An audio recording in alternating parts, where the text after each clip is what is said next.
லாஸ்ட்டாக நம்ம பண்ண ரெஸ்க்யூவில் 2 பிள்ளைங்க கார்ப்பரேஷனால் சர்ஜரி பண்ணி வேறு ஏரியா மாற்றி இறக்கி விட்டு அந்த பதட்டத்தில் அடிபட்ட பிள்ளைங்க தான்.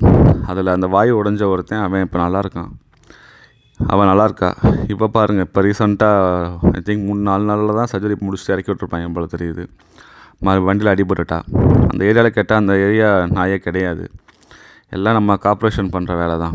ஒரு ப்ராசஸை ஒழுங்காக பண்ணால் ஒழுங்காக பண்ணணுங்க. இப்படி மாற்றி இறக்கி விட்டனால இப்போ பாருங்கள், அடுத்து அதுக்கு ரெஸ்க்யூ, அந்த எலும்பு உடஞ்சது ரொம்ப மோசமான கண்டிஷனு. எந்த அளவுக்கு பாசிபிள்னு தெரியல.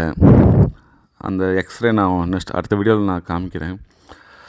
ஒரு ஒரு விஷயம் நாங்கள் சும்மா பண்ண சொல்லலைல்ல, எல்லாத்துக்கும் இங்கே பணம் தானே வேலை செய்யுது. அந்த பணத்துக்கு அது உண்மையாக இருக்கணும்ல. நாய்க்கு தான் உண்மையாக இல்லை, பணத்துக்கு அது உண்மையாக இருக்கணும்ல. ரொம்ப ஒஸ்ட்டுங்க. ஏன்னா சர்ஜரி நல்லா பண்ணுறாங்க, குவாலிட்டியாக இருக்குது, பரவாயில்ல அப்படின்னு யோசித்தா இந்த ரீலொகேட் பண்ணுறது ரொம்ப அதிகம். என் ஏரியாலையும் பண்ணியிருக்காங்க. இப்போ அவளுக்கு லைஃப் ரிஸ்க்கு தாங்க. நம்ம ரொம்ப பெயினில் இருக்கா, சரி கொஞ்சம் பெயின் குறைய வரைக்கும் ஹாஸ்பிட்டலில் போர்டிங்கில் இருக்கட்டும்னு சொல்லி தான் விட்டுருக்கேன். இப்படியே போச்சுன்னா கம்ப்ளைண்ட் பண்ணணுங்க, வேறு வழி இல்லை. நம்மளும் எவ்வளோ தான் அமைதியாக போகிறது.